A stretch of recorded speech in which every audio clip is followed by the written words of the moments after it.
Chicago in the early 1900s wasn't a postcard city. It was a machine, smoke, brick, iron and cold wind cutting between narrow streets where hard work rarely turned into comfort.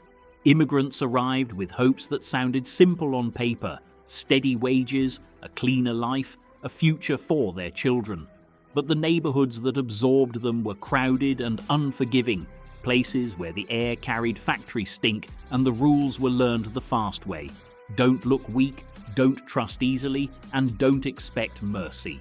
On December 6, 1908, in a small apartment on Chicago's west side, a baby was born into that world. His name was Lester Joseph Gillis.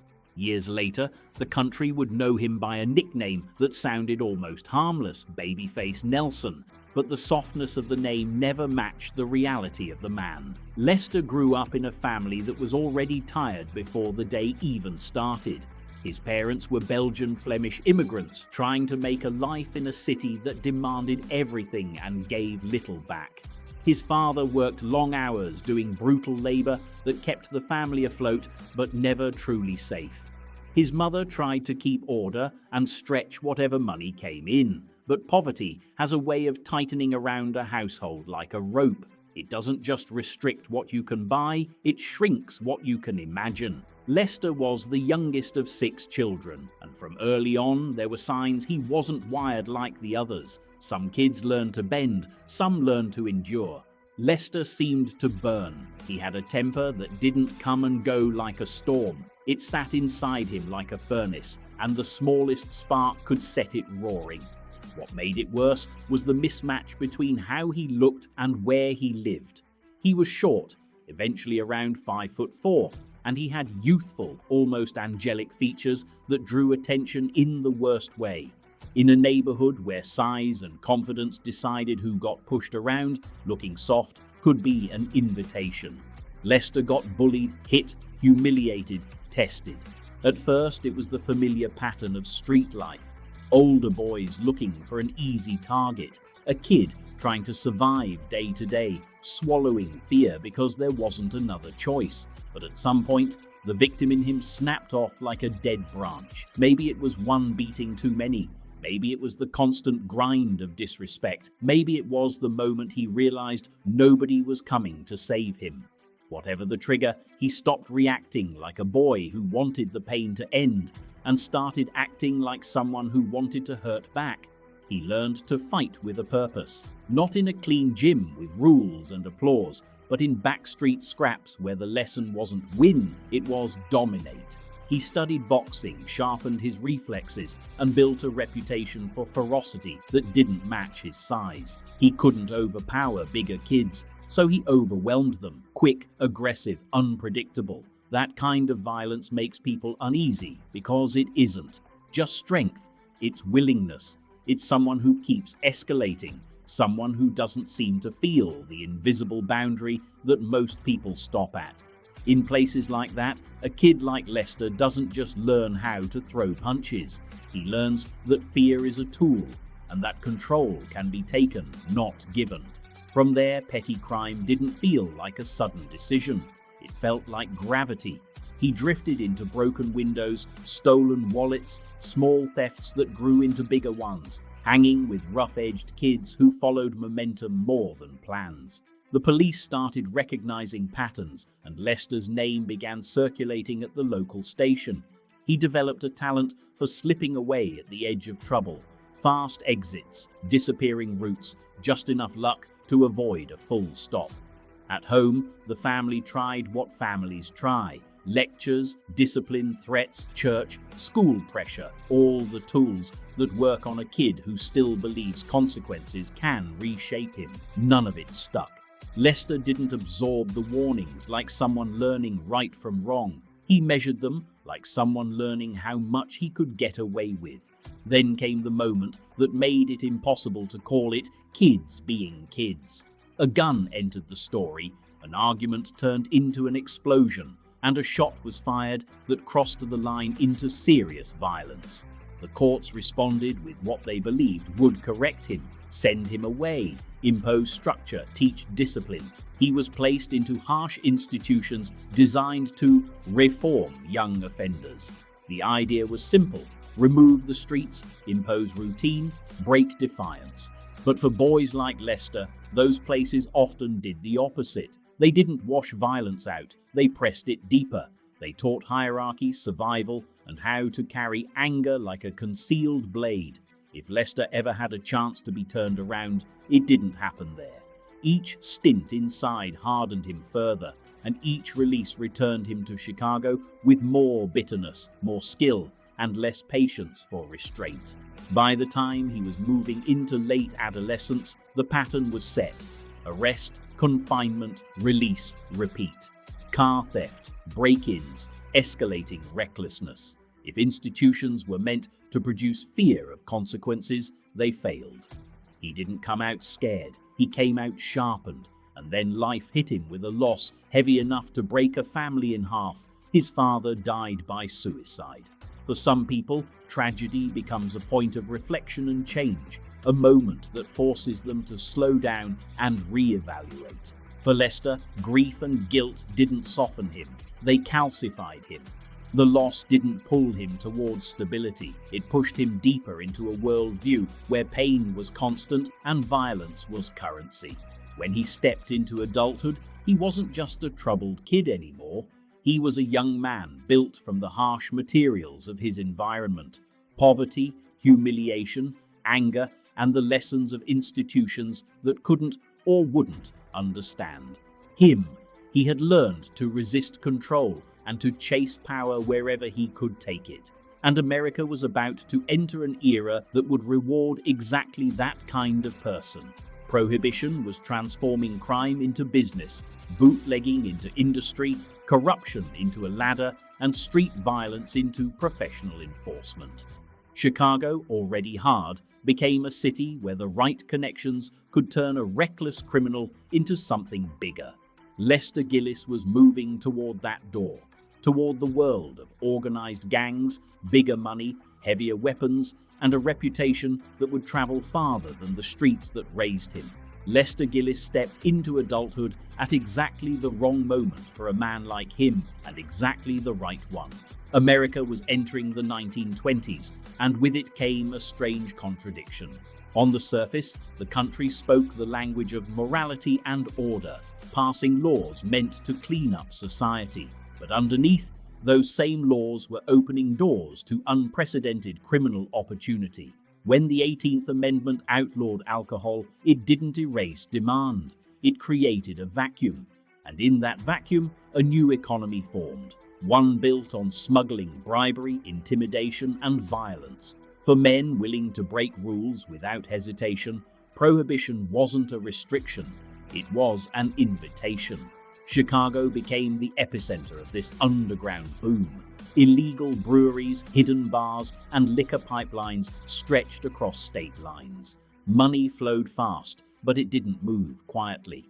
Organized crime syndicates expanded rapidly, and they needed men who could enforce deals, intimidate rivals, and make examples out of anyone who resisted. Lester Gillis, fresh out of reform institutions, angry, experienced, and utterly unafraid of violence, was exactly the kind of muscle this new world required. He started where many small-time criminals did, running crude protection rackets with old neighborhood associates. The formula was simple and brutal. Businesses that couldn't go to the police, illegal bookmakers, brothels, underground bars, were approached with an offer of protection. If they refused, the trouble began. Windows smashed, employees beaten, property destroyed. Weeks later, Lester would return, calm and smiling, repeating the offer. Most caved, those who didn't usually learned the lesson the hard way. Lester didn't just enforce compliance, he enjoyed the fear he created. It wasn't about money alone, it was about dominance. Word spread quickly, and eventually it reached the orbit of the most powerful crime figure in Chicago, Al Capone. Capone had turned bootlegging into an empire, backed by bribed officials and enforced by ruthless lieutenants. His organization didn't just sell alcohol, It controlled labor unions, trucking routes, and entire neighborhoods. Violence was part of the business, but it was usually calculated. Capone understood that chaos attracted attention, and attention attracted law enforcement. Rules existed, even in the underworld. Lester didn't care much for rules. Still, his reputation for intimidation landed him work under Capone's enforcers, including the infamous machine gun Jack McGurn. At first, Lester seemed like a perfect fit, fearless, aggressive, and eager to prove himself. He graduated from small-time shakedowns to high-stakes union intimidation, ensuring labor leaders fell in line and that money flowed upward. He carried knives, revolvers, machine guns, and clubs with equal comfort.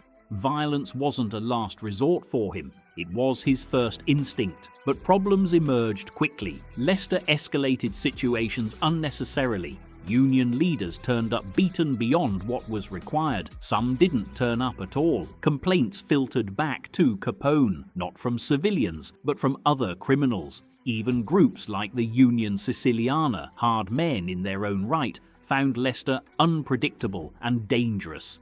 McGurn tried to rein him in, but Lester didn't respond to restraint.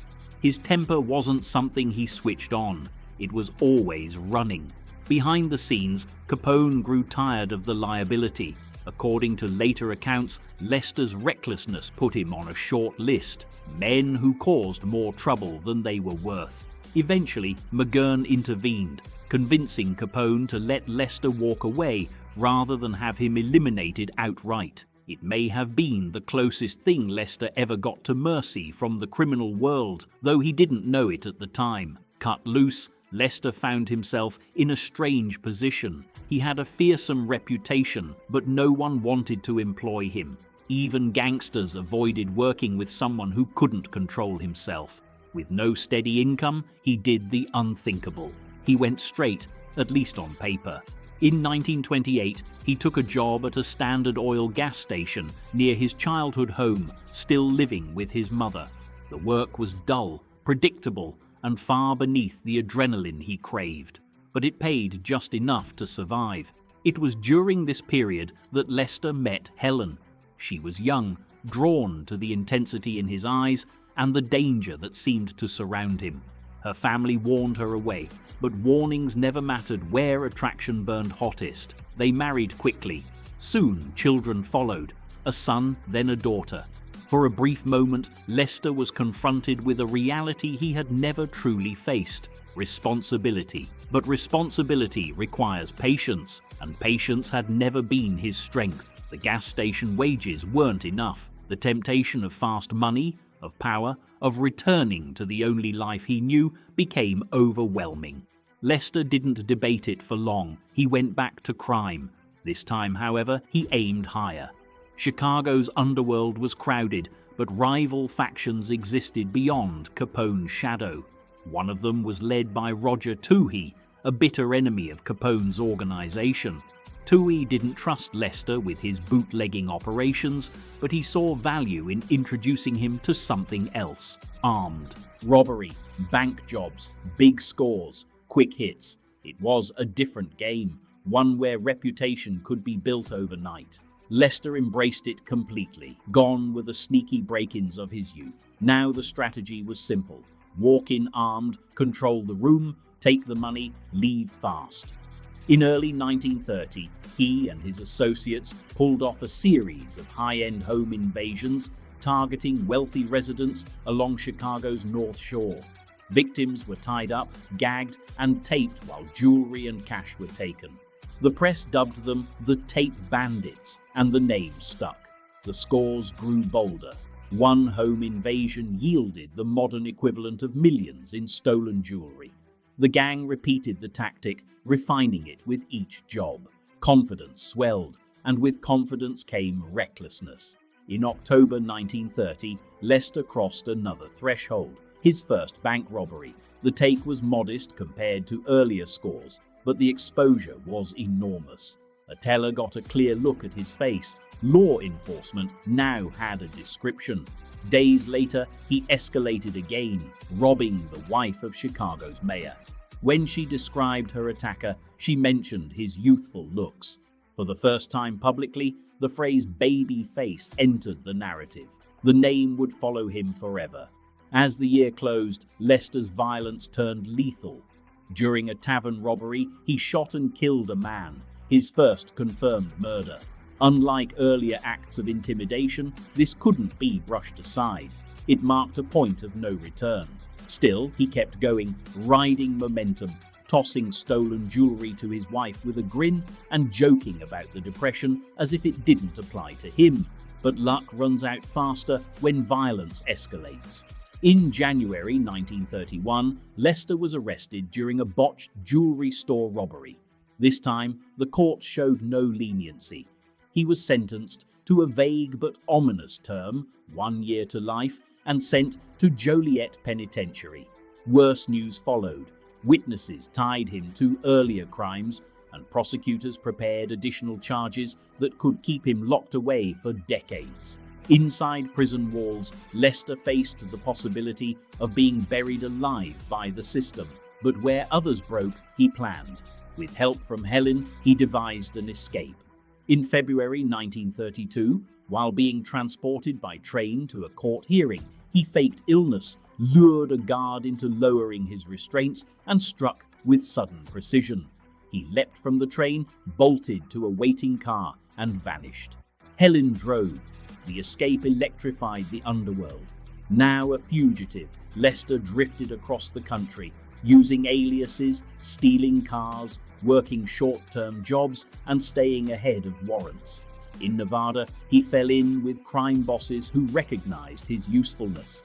When they needed a witness, silenced, they hired Lester.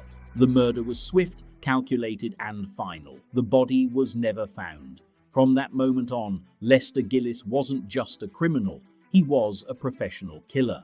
California offered temporary refuge. There, under the protection of organized crime figures, Lester reinvented himself again, adopting the name George Nelson.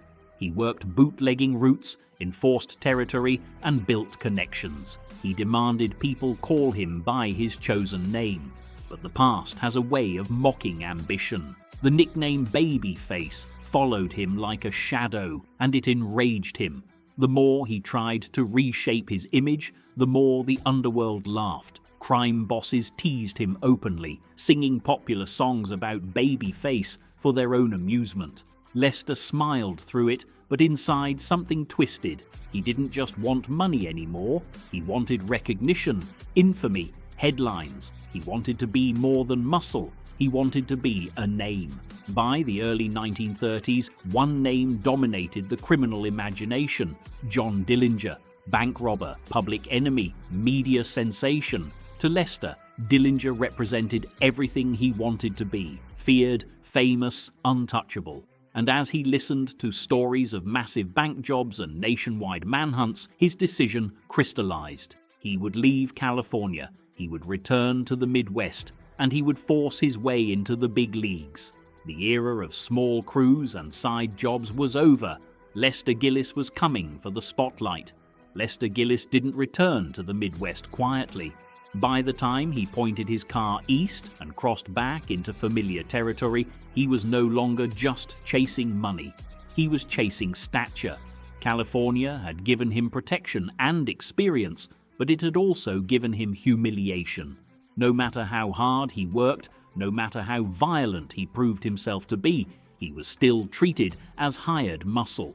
Bosses laughed at him, mocked the nickname he despised, and reminded him, sometimes openly, that he was expendable. Lester didn't want to be useful. He wanted to be unavoidable.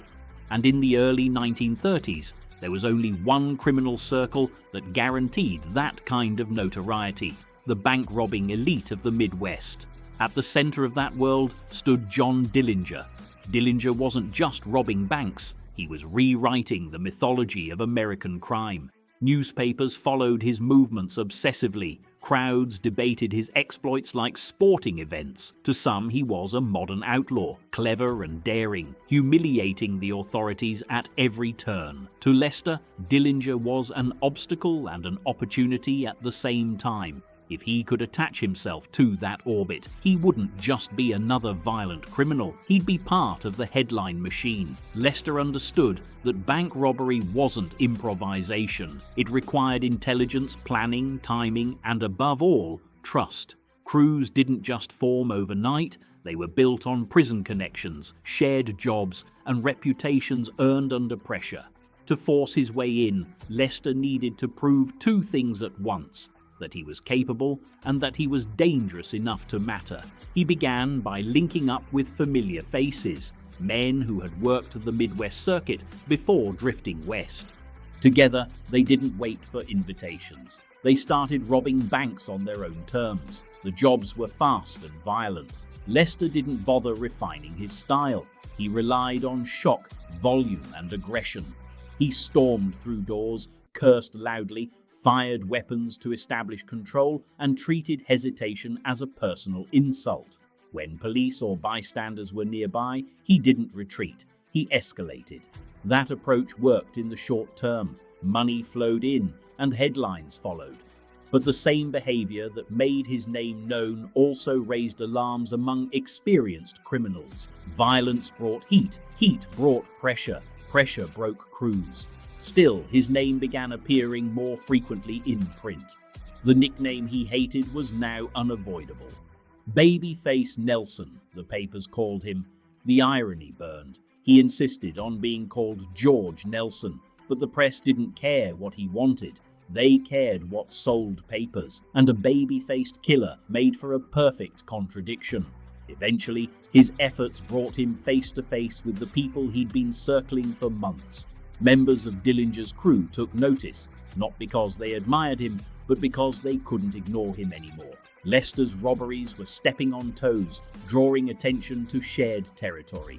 A meeting was arranged, tense and cautious, when Lester finally stood in the same room as men who had once laughed him out of bars. The air was thick with unresolved hostility. The first impressions went badly. Lester didn't know how to ease into anything. He spoke bluntly, aggressively, boasting about his willingness to kill and his lack of restraint. He framed recklessness as courage and brutality as efficiency. To men like Dillinger, who valued control and calculation, it sounded less like confidence and more like a warning sign. Arguments flared almost immediately. Old insults resurfaced. The nickname was thrown in his face again, and Lester reacted exactly as expected. Anger, threats, hands drifting toward weapons. Only intervention prevented bloodshed. Dillinger, calm and commanding, shut it down. He didn't need another gunfight over pride. He laid out the rules plainly. Either Lester could work within a structure or he could leave. No drama, no theatrics. Cooler heads, Dillinger insisted, would always prevail. Lester agreed on the surface. He always did. But inside, he was already bristling. He didn't see rules as protection. He saw them as chains. The uneasy alliance didn't take long to prove disastrous. Almost immediately, Lester demonstrated what others feared. During a routine drive, a minor traffic incident escalated into sudden murder. An argument that could have ended with words ended with a gunshot instead. The victim was an innocent man. Dillinger was stunned. He hadn't signed on for that kind of chaos. To him, unnecessary killing was bad business. It brought attention that couldn't be bribed or intimidated away. From that point forward, trust eroded. Dillinger began seeing Lester not as an asset, but as a liability that happened to come with firepower and experienced associates. Still, cutting him loose wasn't simple. Lester brought capable men with him, and he had already scouted profitable targets. Reluctantly, Dillinger tolerated him. The robberies that followed were profitable, but messy. Alarms were triggered, police were wounded, civilians were terrorized beyond what was required. Lester seemed energized by the disorder. He cheered when officers were hit, laughed at panic, and treated every confrontation like a personal contest. Dillinger, increasingly irritated, tried to limit Lester's role, often keeping him outside as lookout or driver. Even then, Lester found ways to inject violence into situations that didn't need it. Law enforcement noticed the shift. These weren't the clean, disciplined robberies they had come to expect from Dillinger's crew. Something had changed. The pattern grew louder, bloodier, and the Bureau took notice. By early 1934, the federal response intensified. J. Edgar Hoover, eager to assert the FBI's authority, declared war on the era's most notorious criminals. Public enemy lists were released. Agents were mobilized across state lines. The hunt became relentless. Dillinger was labeled public enemy number 1. Lester wasn't far behind. Pressure fractured the group. Close calls mounted. Safe houses were compromised. Associates were arrested or killed. During a failed FBI raid in Wisconsin, chaos erupted. Agents fired on the wrong people. Innocents were killed. But while Dillinger and others escaped under cover of darkness, Lester responded the only way he knew how, guns blazing, charging headlong into danger. He killed a federal agent during the escape. From that moment on, there was no ambiguity left about him. He wasn't just a robber, he was a cop killer. The fallout was immediate. Public sympathy, already thin, vanished. Even criminals distanced themselves. Killing federal agents was a line most avoided. It guaranteed an uncompromising response. Hoover made sure of that. Orders intensified. Lester was no longer someone to be arrested if possible. He was someone to be stopped. When Dillinger was finally gunned down outside a Chicago theater, the criminal world felt a shift. The legend was over, and with his death, a vacuum formed. For a brief, dangerous moment, Lester believed he had reached the summit. Newspapers now placed his name at the top. Public enemy number 1, the title he had craved, but the reality was far harsher than the fantasy. With Dillinger gone, there was no buffer, no charismatic leader absorbing attention, no structure restraining Lester's impulses. His old crew was scattered, dead, imprisoned, or hiding. Potential allies refused to work with him. He was too hot, too unstable, too likely to bring disaster down on everyone nearby. He tried to rebuild anyway. He drifted between states, staying in roadside cabins, switching cars, leaning heavily on his last loyal companion. His wife stayed with him despite everything, but even that bond strained under constant fear and flight. Lester was paranoid now, scanning every road, every diner, every passing car for federal agents. He slept lightly, weapons within reach, anger never far from the surface. The FBI closed in methodically. They tracked sightings, followed informants, studied patterns. Lester's movements grew predictable in their unpredictability. Eventually, the inevitable happened. A chance encounter on a rural road turned into a pursuit. Gunfire erupted. Lester, already wounded, made a decision that perfectly captured who he was. He didn't run, he charged. He advanced on armed agents, firing with terrifying speed, fueled by rage and defiance. He killed 2 more agents in the exchange, but even his ferocity couldn't overcome reality. He was hit repeatedly, rifle rounds, shotgun blasts tearing through his body. Somehow he survived long enough to escape in a stolen vehicle, collapsing in the back seat, blood soaking through his clothes. Hours later, hidden in a safe house, his strength faded. He spoke softly now, the fury drained out of him at last. Surrounded by the consequences of his choices, he slipped into darkness. Lester Joseph Gillis died at 26 years old. He left behind no fortune, no empire, no loyal following. Just a trail of bodies, broken families, and a reputation so violent that even the outlaw era refused to romanticize it. Unlike others of his time, his death inspired no songs, no folk myths, no sympathy. He hadn't stolen from the rich to give to the poor. He hadn't outwitted the system with charm or humor. He had simply burned through everything around him until there was nothing left. In the end, the nickname he hated was the one history kept, Babyface Nelson, a reminder that appearances deceive and that unchecked rage, when given opportunity and weapons, doesn't create legends, it creates wreckage. By the time Lester Gillis became officially known as Public Enemy #1, the title no longer felt like a victory. It was a burden, a spotlight that burned instead of warmed. The headlines that once thrilled him now worked against him, turning every face into a potential informant and every passing car into a possible death sentence. Fame in the criminal world came with a price that only became clear once it was too late to refuse it. For Lester, notoriety didn't bring allies.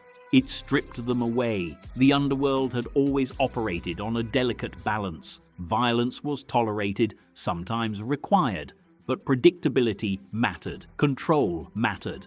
A criminal who brought too much chaos attracted attention not just from law enforcement, but from other criminals who feared collateral damage. After the killing of federal agents and the disastrous events surrounding the Little Bohemia raid, Lester crossed a line that even seasoned outlaws avoided. He had proven himself uncontrollable, and that made him radioactive.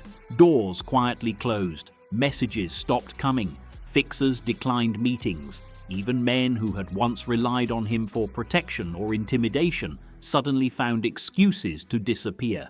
Lester noticed it immediately. The silence was louder than any gunshot. He had spent his entire life forcing his presence on others, and now he was being erased by choice. It infuriated him. He believed fear should guarantee loyalty, but fear, when pushed too far, turns into avoidance. Paranoia began creeping into every corner of his life. He trusted almost no one beyond his wife and his closest companion. Even then, his temper flared easily, suspicion replacing reason. He constantly changed vehicles, routes and locations, never staying in one place long enough to feel settled.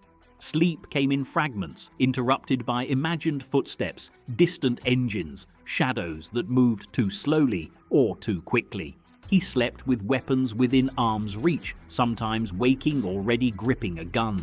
The FBI, meanwhile, was no longer improvising. The Bureau had learned from earlier failures and was determined not to repeat them. Hoover's reputation was on the line, and agents were under clear orders. This was not a chase meant to end in negotiation. They studied Lester's habits, his patterns of movement, his reliance on highways and rural hideouts. They gathered witness statements from gas stations, diners, roadside resorts, anywhere a man with sharp eyes, a volatile temper, and a woman at his side might draw attention. Lester still believed he could outthink them. That belief had kept him alive before, but time was no longer on his side. His resources were shrinking, his circle was thin, and the constant pressure was wearing him down physically as much as mentally. He drank more, ate poorly, and carried untreated injuries from previous encounters. Rage kept him moving, but it couldn't repair damage. Despite the danger, Lester clung stubbornly to his sense of superiority. He followed the news obsessively, tracking the deaths of other outlaws like grim scorekeeping. Bonnie and Clyde ambushed, Pretty Boy Floyd gunned down, former associates wiped off the board one by one.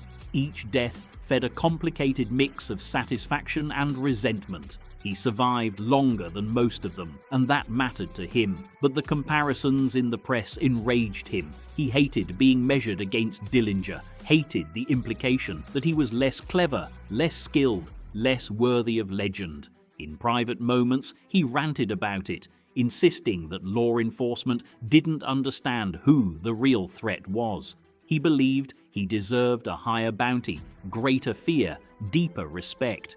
Even now, ego refused to release its grip. The idea that his story might end quietly, without spectacle, felt unbearable. The more isolated he became, the more extreme his thinking grew. He talked about building a new crew, restarting operations, proving he was still a force. But reality pushed back hard. No one wanted in. Anyone with experience understood that working with him meant near certain death or prison. He was too visible, too unstable, too hunted. Even desperate criminals weighed risk, and Lester's name tipped the scales toward refusal. The FBI sensed the shift. Informants reported sightings that felt more erratic, less calculated. Lester was still dangerous, but he was making mistakes. He lingered slightly too long in familiar regions. He returned to old routes out of habit, and habits are what hunters wait for. The final phase of the manhunt didn't rely on brilliance or luck, it relied on patience. Agents saturated areas he was known to frequent, quietly increasing pressure without triggering a full panic. They watched roads, gas stations, and crossroads. They memorized vehicle descriptions. They coordinated in ways that hadn't existed earlier in the Bureau's history. Lester was no longer being chased by isolated deputies or small-town police forces. He was being tracked by a system that had learned how to focus. Lester felt it. He talked about it constantly, scanning mirrors, making sudden turns, doubling back. He tested shadows the way an animal tests wind direction. Yet even with all his vigilance, exhaustion dulled his edge. Living like prey takes a toll, especially on someone whose identity revolved around dominance. Being hunted contradicted everything he believed about himself. When the encounter finally came, it wasn't dramatic at first. No grand ambush, no trap sprung in the night. Just a familiar road, a passing vehicle, a moment of recognition that snapped tension into action. Lester reacted instinctively, the only way he ever had, by escalating. Gunfire erupted, cars veered, the chase began. Even wounded, Lester refused to retreat. Pain didn't register the way it should have. Anger drowned it out. When agents closed in, he made a decision that perfectly encapsulated his life. He chose confrontation over survival. He charged forward, firing with speed and fury that shocked even seasoned agents. In those seconds, he became exactly what the Bureau had labeled him: unpredictable, lethal, and unstoppable until physically stopped. Bullets tore into him.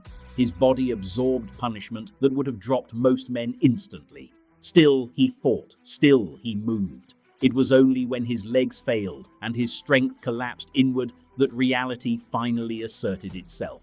He escaped the immediate scene, but the escape was an illusion. His wounds were catastrophic. Blood loss was severe. The fight had already ended. His body just hadn't accepted it yet. As he lay dying later, the bravado fell away. The man who had spent his life shouting at the world grew quiet. He spoke of family, of his mother, of his children. His voice weakened, vision fading. The anger that had fueled him for years finally burning itself out. There was no final speech, no defiant declaration, just exhaustion, darkness closing in. When news of his death spread, the reaction was muted. There were no crowds mourning him, no romantic editorials. Law enforcement framed it as closure, not tragedy. Even the criminal world barely acknowledged it. Lester Gillis had made himself too toxic to miss. In death, his legacy crystallized in an uncomfortable way. He had wanted to be remembered as the most dangerous man in America, and in a sense, he succeeded. But danger alone doesn't create myth. It creates cautionary tales. History didn't paint him as a clever outlaw or a folk hero. It remembered him as a warning. What happens when violence is unrestrained, when ego replaces strategy, when rage becomes identity. The outlaw era moved on without him.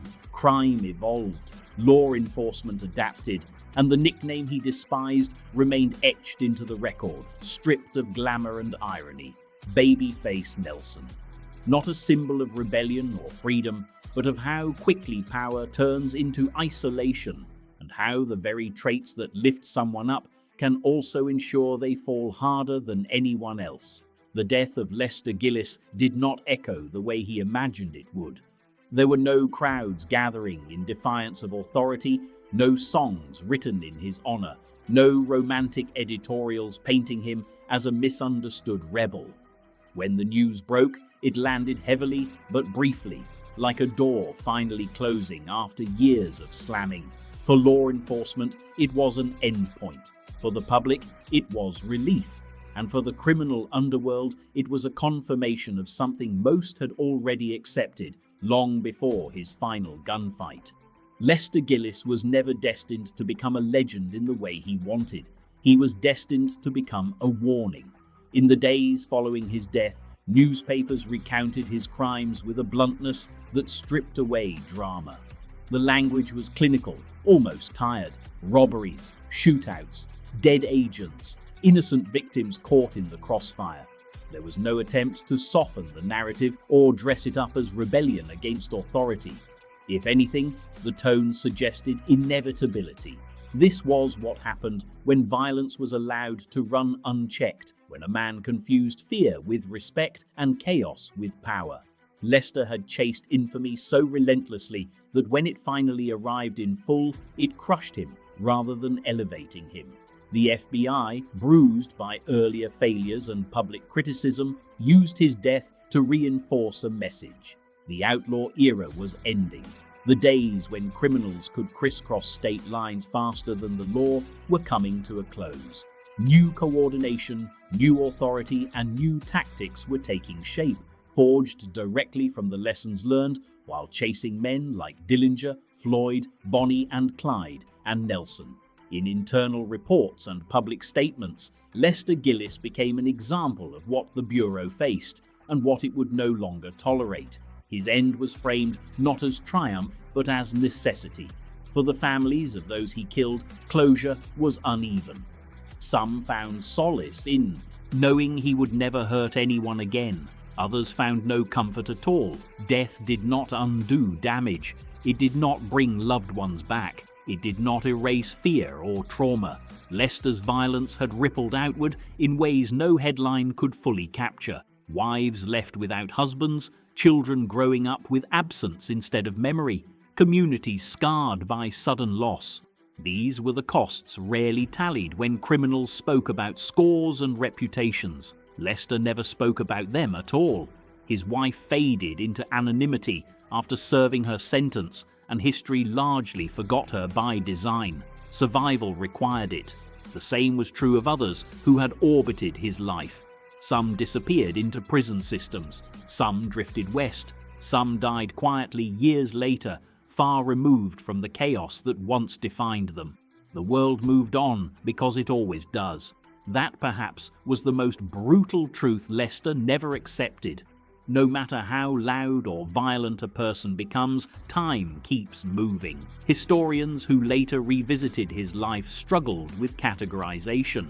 He didn't fit neatly into the archetype of the clever criminal mastermind. He wasn't a Robin Hood figure, stealing from institutions to feed a narrative of rebellion. He wasn't particularly strategic, he wasn't patient. What he was, consistently, was reactive. He responded to insult with violence, to resistance with escalation, to fear with rage. His life reads less like a carefully plotted rise and fall and more like a prolonged collision between impulse and opportunity. That doesn't mean he lacked intelligence or awareness. On the contrary, Lester understood power dynamics intuitively. He knew how fear worked. He knew how to dominate a room, but he lacked the restraint required to sustain control. Every situation became a test of ego. Every challenge became personal. In a criminal ecosystem where survival depended on discipline as much as daring, that flaw proved fatal. The nickname he hated became inseparable from his legacy. Babyface Nelson survived not because it mocked him, but because it captured the contradiction at the heart of his story. A youthful appearance paired with extraordinary brutality. A man who looked harmless and acted merciless. The name followed him because it made sense to people trying to understand how such violence could come from someone who didn't fit the expected image. In the end, he never escaped it. He became it. Comparisons with his contemporaries only sharpened the contrast. Dillinger, for all his crimes, cultivated a persona built on charm, control, and restraint. Pretty Boy Floyd was mythologized as a folk hero, fairly or not. Bonnie and Clyde became symbols of doomed romance. Each of them benefited from narrative framing that softened edges and invited sympathy. Lester Gillis never inspired that impulse. His actions resisted romanticization. His violence was too raw, too indiscriminate, too openly enjoyed.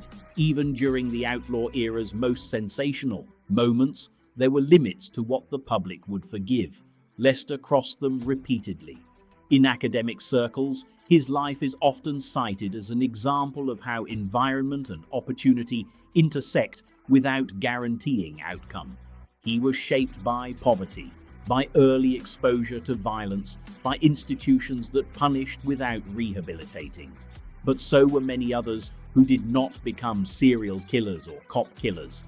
Lester's story isn't proof that circumstances doom a person to brutality. It's proof that circumstances can amplify existing traits when opportunity aligns with impulse. The difference lies in choice, even when choices are constrained. The FBI's evolution in response to men like Lester changed American law enforcement permanently. Interstate crime became a federal priority. Communication between agencies improved. Firearms training intensified. Rules of engagement hardened. Mistakes like the Little Bohemia raid were studied, criticized, and used to justify restructuring. In that sense, Lester Gillis influenced history not through success, but through consequence. His actions forced adaptation. His violence accelerated reform. Yet despite all the analysis, all the reports, all the retrospectives, there remains something stubbornly unresolved about his story. Not mystery, but emptiness. There is no great insight unlocked at the end of his life. No hidden nobility revealed in his final moments. What remains is a portrait of a man who never learned to stop, who equated surrender with weakness and restraint with humiliation. He lived as if slowing down would erase him. Ironically, it was that refusal to slow down that erased him most completely. When his body was finally recovered and identified, there was no sense of spectacle, no parade of evidence, just paperwork, photographs, and a closing of files. He was 26 years old, younger than many of the men he had already killed, younger than the reputation he carried. His life burned fast and ended hard, leaving little behind except cautionary lessons that future generations would study at a distance. Over time, interest in his story resurfaces in cycles. Books, documentaries, podcasts revisit the Outlaw era, drawn to its drama and danger.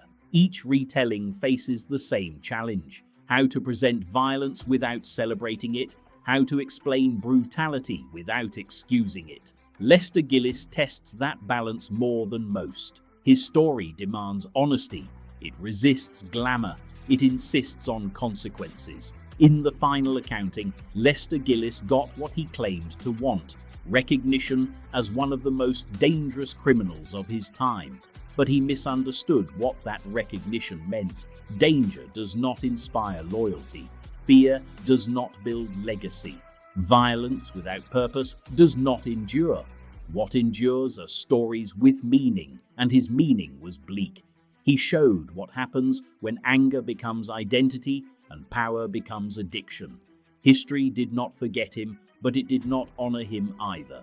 It filed him away under lessons learned, mistakes repeated, damage done.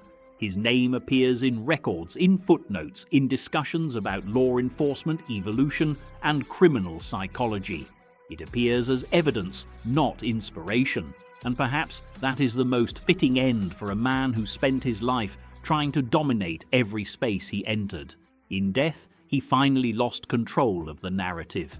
The outlaw era closed its doors one by one, and America moved forward. New criminals emerged, new challenges arose, but the romantic age of bank robbers racing across open highways faded into memory. Lester Gillis remains there, frozen in time, a young man with a baby face and a reputation soaked in blood. Not a hero, not a legend, a reminder. And that is where his story truly ends, not with a bang or a whisper, but with a warning written between the lines of history, waiting for anyone willing to look past the headlines and see what unchecked rage ultimately costs.